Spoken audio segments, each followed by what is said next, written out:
Delhi assembly ఎన్నికల polling ముగిసింది. Polling ప్రారంభమైన తొలి గంటలోనే ప్రముఖులు ఓటు వేశారు. పలుచోట్ల ఉద్రిక్తతలతో పోలింగ్ ముగిసింది. శ్రీలంపూర్ నియోజకవర్గంలో బుర్ఖా ముసుగులో దొంగ ఓట్లు వేసేందుకు ప్రయత్నిస్తున్నారని భారతీయ జనతా పార్టీ ఆరోపించింది. దీంతో ఆ బీజేపీ కార్యకర్తల మధ్య ఘర్షణ చోటు చేసుకుంది. కాగా మధ్యాహ్నం 3 గంటల వరకు 46% ఓటింగ్ నమోదైంది. 6 గంటలకు పోలింగ్ ముగిసింది. ఇక కాసేపట్లో ఢిల్లీ ఎన్నికల ఎగ్జిట్ పోల్స్ విడుదల కానున్నాయి. ఇదే అంశానికి సంబంధించిన పూర్తి అప్డేట్స్ మా అవుట్పుట్ ఎడిటర్ వెంకట్ అందిస్తారు. Venkat, out to you. Swapna, దేశవ్యాప్తంగా ఆసక్తి రేపిన రాజధాని ఢిల్లీ ఎన్నికలు ముగిశాయి. సాయంత్రం 6 గంటల వరకు పోలింగ్ ప్రక్రియ కొనసాగింది. సాయంత్రం 6 గంటల లోపు క్యూ లైన్లో ఎవరైతే నిలబడ్డారో అందరూ కూడా ఓటు హక్కు వేసే అవకాశం కల్పించారు.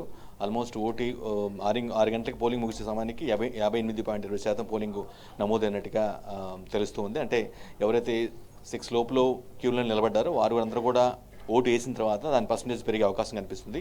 బట్ కంపేర్ టు లాస్ట్ 2020కి కంపేర్ చేసినట్లయితే ఖచ్చితంగా ఓటింగ్ పర్సెంటేజ్ పెరిగిందనేది మాత్రం ఒక అంచనాకి ఇప్పటికే ఎలక్షన్ అధికారులు వచ్చారు. బట్ ప్రధానంగా ఎవరు గెలవబోతున్నారు ఏంటి అనేది కాసేపట్లో ఎగ్జిట్ ఫలితాలు కూడా రాబోతున్నాయి. ఇప్పటికే 6:30 వరకు నిబంధన ఉంది కాబట్టి ఇంకా రిలీజ్ అవ్వలేదు. 6:30 అవగానే సంస్థలు ఏదైతే రెగ్యులర్గా దేశవ్యాప్తంగా ఎన్నికల సమయంలో ఫలితాలను విశ్లేషిస్తూ ఎగ్జిట్ పోల్స్ ఇస్తూ ఉంటాయి. కాసేపు 6:30కి నుంచి బయటకు వచ్చే అవకాశం కనిపిస్తూ ఉంది.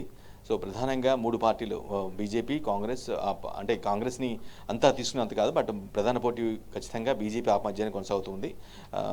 హోరాహోరీగా ఏదైతే మెయిన్ క్యాండిడేట్లు ఎవరు ఉన్నారో వారి గెలుపు మీద కూడా చాలా ఆసక్తి నెలకొంది. గెలుస్తారా ఈసారి గెలవలేరా అనే ఆస్పెక్ట్ అయితే బాగా ఎక్కువ కనిపిస్తుంది. ఎందుకంటే ఆప్ 2 సార్లు వరుసగా గెలిచింది. 2015, 22 సార్లు వరుసగా గెలిచింది.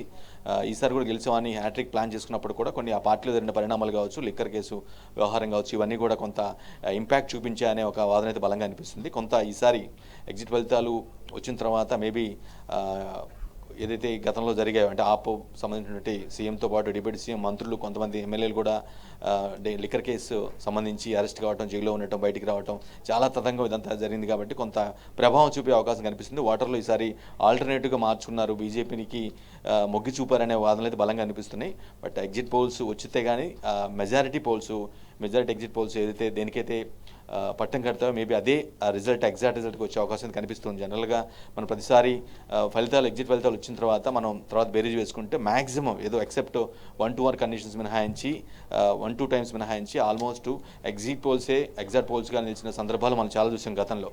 సో ఈసారి కూడా కొంత ఏదైతే ఇవ్వబోతున్నారో కొంత ఇప్పటివరకు మనకు అందిన సమాచారం ప్రకారం అయితే ఖచ్చితంగా కొంత బీజేపీకి ఎడ్జ్ ఉండే అవకాశం కనిపిస్తుంది. బట్ లార్జ్ మార్జిన్ కాదు, జస్ట్ 10-15 సీట్లు అంత మార్జిన్ ఉండి ఖచ్చితంగా గవర్నమెంట్ ఫామ్ చేసేలాగా బీజేపీకి ఉంటుందనేది.